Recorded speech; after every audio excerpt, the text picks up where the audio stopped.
जय श्री कृष्णा दोस्तों। स्वागत है आपका हमारे धर्मार्थ ज्ञान दर्पण यूट्यूब चैनल में। तो दोस्तों, आज की कहानी बहुत ही ज्ञानवर्धक होने वाली है। और दोस्तों, आज की कहानी में हम ये जानेंगे कि कैसे भगवान श्री कृष्ण ने गाय माता को एक विशेष फूल का रहस्य बताया था, जिसे सूंघने मात्र से ही स्त्री को पुत्र की प्राप्ति हो जाती है। तो दोस्तों, हमारे हिंदू धर्म में कई महिलाएं पूजा पाठ करती हैं और वह पुत्र प्राप्ति के लिए हवन पूजन और व्रत करती रहती हैं। लेकिन दोस्तों, आज की कथा को सुनने मात्र से ही यह समस्या दूर हो जाएगी।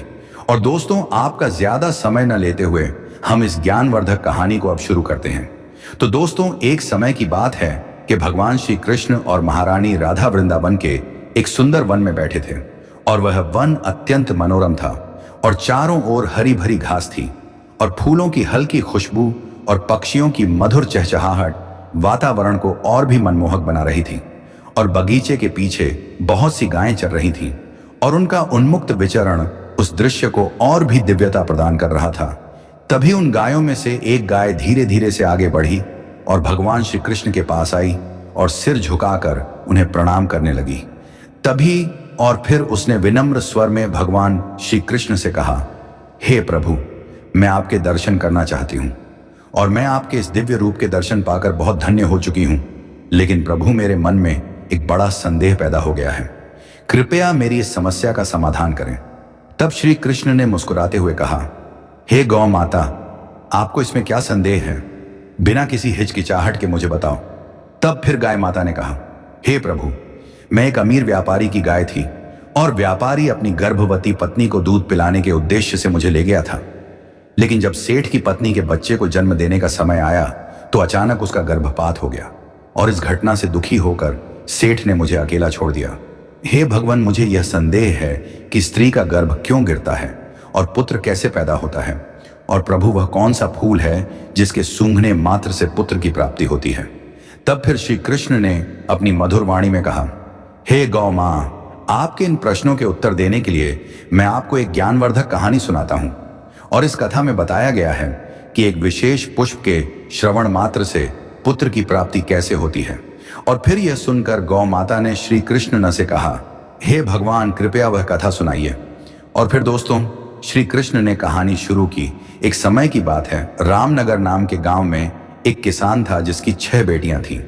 5 बेटियों की शादी हो चुकी थी, लेकिन छठी बेटी भगवान श्री कृष्ण और रानी राधा की बहुत बड़ी भक्त थी। वह अभी तक अविवाहित थी। जिन 5 बेटियों की शादी हो चुकी थी, उनकी सिर्फ बेटियां ही थीं। उनमें से किसी का भी कोई पुत्र नहीं था। इसको लेकर किसान चिंतित था। उन्हें हमेशा यह चिंता सताती रहती थी कि कहीं उनकी छठी बेटी को भी बेटा ना हो जाए। उन्होंने यह भी सोचा कि उन्हें स्वयं पुत्र नहीं हुआ तथा उनकी 5 पुत्रियों के भी कोई पुत्र नहीं है। यदि छठी पुत्री को भी पुत्र न हुआ तो लोग क्या कहेंगे? यह सोचकर किसान सदैव दुखी रहता था। किसान की छठी पुत्री सदैव अपने पिता के साथ जंगल में जाया करती थी। एक दिन किसान जंगल में काम कर रहा था। काम करते करते दोपहर हो गई, धूप तेज हो गई और गर्मी बढ़ने लगी। किसान ने अपने कपड़े उतारकर घास पर रख दिए और अपनी बेटी से कहा, जाओ और मेरे कपड़े ले आओ। जैसे ही किसान की बेटी कपड़े लेने गई तो उसने देखा कि वहां एक गधा लेटा हुआ है। वह डरती हुई अपने पिता के पास आई और बोली, पिताजी, तुम्हारे कपड़ों के पास एक नाक पड़ी है, मैं कपड़े कैसे लाऊं? किसान ने कहा, डरो मत, नाक हटाओ और कपड़े ले आओ। यह कहकर किसान घर लौट आया। अगले दिन किसान फिर अपनी बेटी के साथ जंगल में चला गया। इस बार भी वह उसके साथ गई और डरने की बजाय नाक ले आई। उसने साहस दिखाया और सांप से कहा, हे सांप, तुम यहां क्यों लेटे हो? क्या मैं आपकी किसी भी तरह से मदद कर सकता हूं? उसकी बात सुनकर सांप बोला, हे कन्या, तुम बड़ी दयालु हो। मैं एक जादुई सांप हूं। यदि तुम मेरी सेवा करो और प्रतिदिन कुछ समय मेरे साथ बिताओ तो मैं तुम्हें प्रतिदिन पैसे और भोजन दूंगा। 3 वर्ष तक ऐसा करने के बाद मैं अपने वास्तविक स्वरूप में आ जाऊंगा। मैं वास्तव में एक राजकुमार हूं जो एक शापित सांप है। श्राप समाप्त होते ही मैं तुमसे विवाह करने को तैयार हूं। लड़की ने सांप की बात सुनी और कहा, ठीक है, मैं आपकी सेवा करने के लिए तैयार हूं। सांप ने कहा कि कल इसी समय फिर आना और हम यह यात्रा प्रारंभ करेंगे। लड़की मान गई और घर चली गई। घर पहुंचकर उसने अपने पिता से कहा, पिताजी, मैंने आपकी और अपनी गरीबी बहुत देख ली है। अब मैं अपनी किस्मत बदलने के लिए घर छोड़ रही हूं। कृपया मुझे जाने की अनुमति दें। इस पर किसान बहुत चिंतित हो गया। उसने अपनी बेटी को घर जाने को कहा। किसान उसे कहीं जाने नहीं देना चाहता था, लेकिन बेटी ने जिद करते हुए कहा, पिताजी, मैं अपनी किस्मत आजमाना चाहती हूं, कृपया मुझे मत रोकिए। इस प्रकार किसान की बेटी वापस जंगल में चली गई। अगले दिन वह फिर नाग से मिली।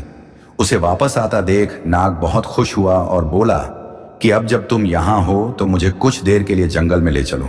लड़की ने नाग को अपने पीछे चलने को कहा और दोनों जंगल में घूमने लगे। मित्रों, फिर आगे भगवान श्री कृष्ण रानी राधा से कहते हैं, हे राधे, शाम को घूमते घूमते जब पहला दिन खत्म हुआ तो अचानक जंगल में एक भव्य महल दिखाई दिया। उस महल में एक बड़ा कमरा था जिसमें एक बड़ी मेज थी। मेज पर तरह तरह की चीजें थीं। घर में खाने पीने का सामान रखा हुआ था। लड़की ने अपने पूरे जीवन में कभी नहीं देखा था। तब किसान की बेटी ने भरपेट खाना खाया और आराम करने के लिए बिस्तर पर चली गई। वह हर दिन सांप को 1 या 2 घंटे के लिए बैठाती थी और फिर वह महल में जाती थी जहां उसके लिए भव्य व्यवस्था की जाती थी। तब भगवान श्री कृष्ण ने रानी राधा से आगे कहा, हे राधे, इस तरह धीरे धीरे 1 साल बीत गया। इसके बाद किसान की बेटी ने सांप से अपने पिता से मिलने की इजाजत मांगी। नाग ने उसकी बात मान ली और कहा कि अगर तुम अपने पिता से मिलना चाहती हो तो जाओ, लेकिन कल वापस आना। लड़की अपने पिता और बहनों के लिए सोना और अन्य कीमती सामान लेकर घर गई। जब वह खजाना लेकर अपने पिता के पास पहुंची तो उसके पिता और बहनों ने जानना चाहा कि उसे ये सब चीजें कहां से मिली और उनका मालिक कौन है, लेकिन लड़की ने कुछ नहीं बताया क्योंकि सांप ने उसे मना कर दिया था। किसान और उसकी 5 बेटियों ने उसे बहुत पीटा, लेकिन उसने फिर भी कुछ नहीं बताया। अगले दिन वह वापस जंगल में नाग के पास गई और हर दिन की तरह कुछ घंटों के लिए उसे घुमाने ले जाने लगी। इस प्रकार दूसरे वर्ष के अंत में लड़की ने फिर तीसरे वर्ष के अंत में भी अपने पिता से मिलने की इच्छा प्रकट की। जब कन्या तीसरी बार अपने पिता और बहनों से मिलने गई तो सांप ने उससे कहा कि तुम आज जल्दी लौट आओ और कल तक मत रुकना।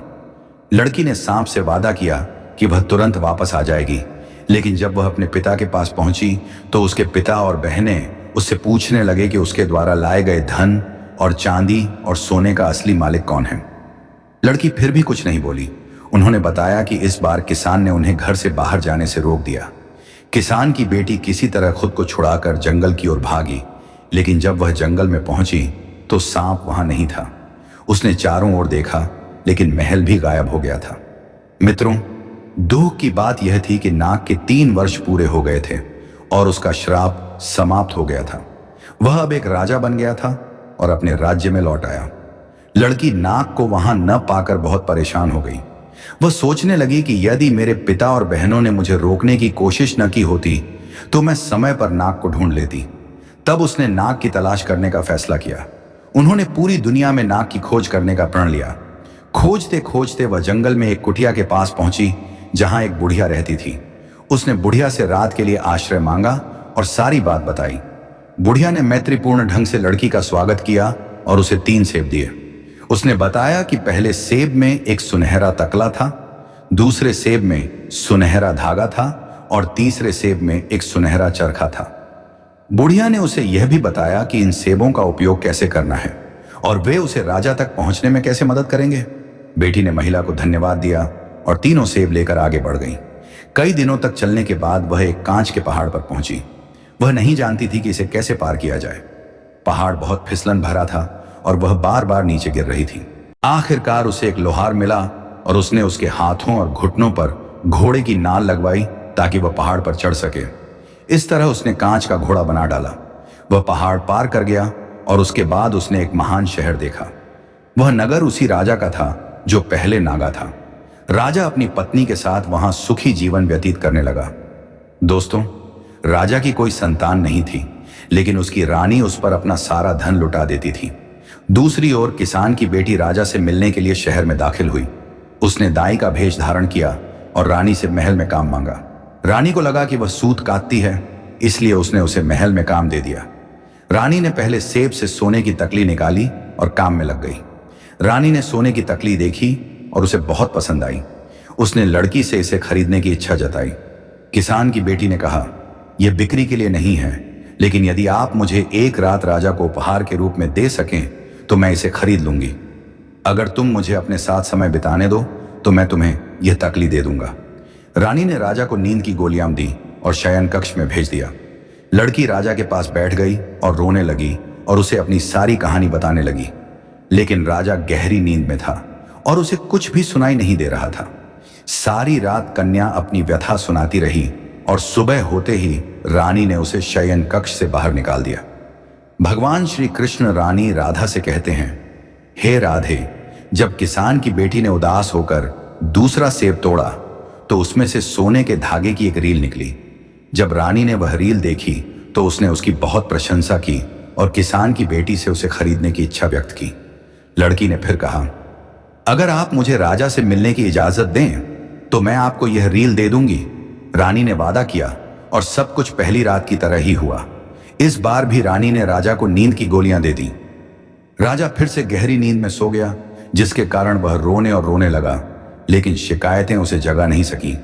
लेकिन इस बार राजा के एक सेवक ने सब कुछ देख लिया और सुन लिया। राजा के शयन कक्ष के बाहर खड़ा हो गया। राजा के कक्ष में सारी रात उनकी बातचीत सुनती रही। अगले दिन सेवक ने राजा को पूरी बात बताई। मित्रों, तब भगवान श्री कृष्ण आगे कहते हैं, हे राधे, जब राजा को पता चला कि यह वही लड़की है जिसने मेरी इतनी सेवा की है, सांप के रूप में, और जिससे मैंने विवाह का वादा किया था, वह किसान राजा ने किसान की बेटी से मिलने का फैसला किया। लेकिन राजा के लिए यह आसान नहीं था, क्योंकि सुबह रानी किसान की बेटी को राजा के शयन कक्ष से बाहर ले गई। दूसरी ओर किसान की बेटी अपना तीसरा और आखिरी सेब तोड़ लिया। उसमें से एक सुनहरा चरखा निकला। जब रानी ने यह घूमता हुआ पहिया देखा तो वह इसकी सुंदरता से मोहित हो गई और लड़की से इसे खरीदने के लिए कहा। लड़की ने फिर कहा, यदि आप मुझे राजा से एक सोने का चरखा दे सकते हैं, यदि आप मुझे रात के लिए आपसे मिलने की अनुमति दें, तो यह चरखा आपका हो जाएगा। रानी सहमत हो गई और इस बार भी उसने नींद की गोलियां दी। राजा लेकिन इस बार राजा सतर्क था, क्योंकि नौकर ने पहले ही उसे सब कुछ बता दिया था। राजा ने दवा पीने का नाटक किया और उसने उसे चुपचाप बाहर निकाल दिया और फिर उसने सोने का नाटक किया। लड़की राजा के पास गई। वह उदास होकर राजा के पलंग के पास बैठ गई और फूट फूट कर रोने लगी। उन्होंने कहा, अब मैं समझ गया हूं कि इस दुनिया में कृतज्ञता दुर्लभ है। वर्षों तक मैंने तुम्हारी नाक बनकर सेवा की। तुम्हारी खातिर मैंने अपने पिता और बहनों से मार खाई। कांच के पहाड़ पर चढ़ने के लिए मैं अपने हाथों और घुटनों के बल घोड़े पर सवार हुआ। मैंने नाल तो बांध दी, लेकिन तुम यह सब भूल गए और रानी के साथ सुखी जीवन बिताने लगे। अब मेरा क्या होगा? राजा ने उसकी सारी बात सुनी, लेकिन सोने का नाटक किया। मित्रों, फिर भगवान श्री कृष्ण आगे कहते हैं कि हे राधे, राजा ने मन में सोचा कि एक तरफ मेरी रानी है जो मेरी संपत्ति अपने मायके वालों को देना चाहती है और मेरा सम्मान नहीं करती। दूसरी तरफ यह गरीब किसान है, बेटी जिसने मेरी इतनी सारी संपत्ति मुझे दे दी। उसने मेरी सेवा की और मेरे पास आई। मुझे उसके साथ न्याय करना चाहिए। अगले दिन राजा ने एक बड़े उत्सव का आयोजन किया। उसने किसान की बेटी को अपने दाहिनी ओर बैठने के लिए आमंत्रित किया और भरे दरबार में उससे अपनी शादी की घोषणा की। राजा और किसान की बेटी का विवाह बड़े धूमधाम से मनाया गया। विवाह के बाद पहली रात को जब किसान की बेटी सो रही थी तो वह लक्ष्मी जी की पूजा कर पुत्र प्राप्ति की कामना कर रही थी। उसी रात देवी लक्ष्मी उसके सपने में आई और बोली, हे पुत्री, चिंता मत करो, ऐसा मत करो।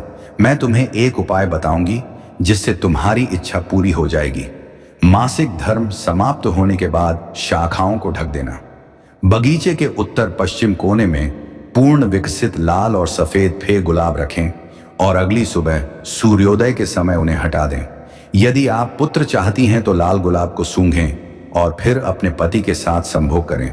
अगर आप बेटी चाहते हैं तो सफेद गुलाब को सूंघें और उसके बाद उसके साथ सेक्स करें, लेकिन ध्यान रखें कि गलती से भी दोनों फूलों को एक साथ न सूंघें। सुबह किसान की बेटी ने राजा को अपने सपने के बारे में बताया। राजा ने तुरंत एक सुंदर बगीचे में लाल और सफेद गुलाब के फूल लगवाए। जब फूल खिले तो उसने रात में शाखाओं को ढक दिया। अगली सुबह किसान की बेटी ने मासिक धर्म से स्वच्छ होकर लाल गुलाब के फूल लगाए। उसने इसे सूंघ लिया और राजा के साथ संबंध बना लिया।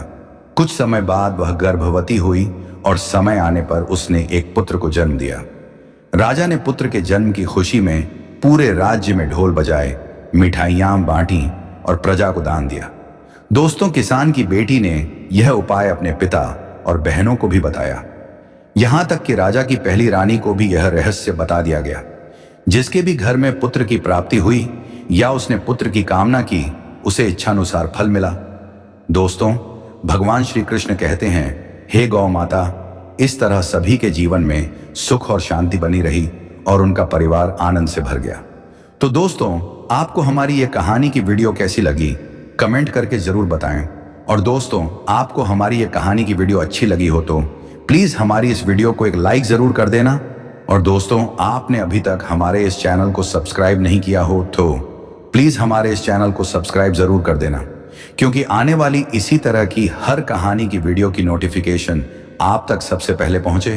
तो दोस्तों, तब तक के लिए धन्यवाद। मिलते हैं इसी तरह की अगली नई कहानी की वीडियो में।